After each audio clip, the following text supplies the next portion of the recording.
Dune, il est sorti en 2021. Et je me rappelle très très bien de ma première séance. Je crois que ça fait partie des moments de cinéma dont je me souviens dans ma vie. J'étais fraîchement arrivé à Paris et j'avais l'occasion de tester des salles qu'il n'y avait nulle part ailleurs. Et si la salle de cinéma c'est aussi important pour moi, c'est que j'ai toujours été à la recherche de l'expérience ultime.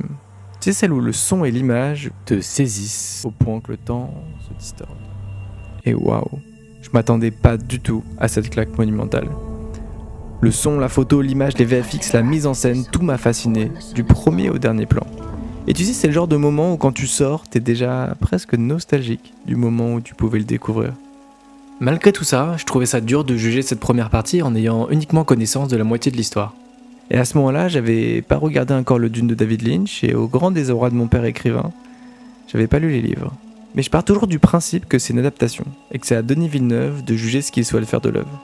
Alors quand j'ai eu l'occasion d'avoir des places pour l'avant-première de la partie 2 au Grand Rex, j'ai pas hésité. Je suis arrivé 4 heures avant et au premier son de cette voix robotique, je me suis plongé dedans. Et le premier film, avec son rythme lent, il avait parfaitement posé les bases de cet univers. Ses personnages, son intrigue, le tout en tension constante, notamment grâce à la magie d'Hans Zimmer. Dune 2, c'est l'antithèse vibrante de son prédécesseur. C'est un rythme haletant, des scènes d'action à couper le souffle, alternant l'épique et l'intime, avec chaque mouvement chorégraphié à la perfection. Et l'actualité, elle résonne dans son récit, nous laissant méditer sur les échos de notre réalité. Et sous la direction de Villeneuve, cette suite, c'est une adaptation parfaitement équilibrée entre fidélité et innovation, quelque part entre la précision de Sin City et le désastre de Super Mario Bros. Non, l'ancien Super Mario. Côté casting, on soulignera le jeu impeccable de la majorité des acteurs investis dans leur rôle, et si j'avais un petit doute sur le jeu nonchalant de Timothée Chalamet dans le premier épisode, il brille ici par le questionnement de la véritable nature spirituelle de son personnage.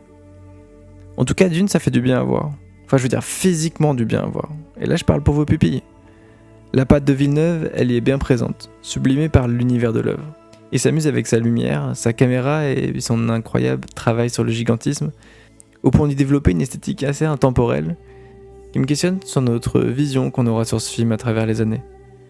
On sent que ce réalisateur, il est proche des artistes et de l'équipe technique, et il arrive à brouiller les frontières entre les effets pratiques et les effets numériques. Mais attention, ça veut pas dire qu'il n'y a pas d'effets numériques. Mais contrairement à ce qu'insinue toute la communication, il y a clairement des effets visuels à chaque plan.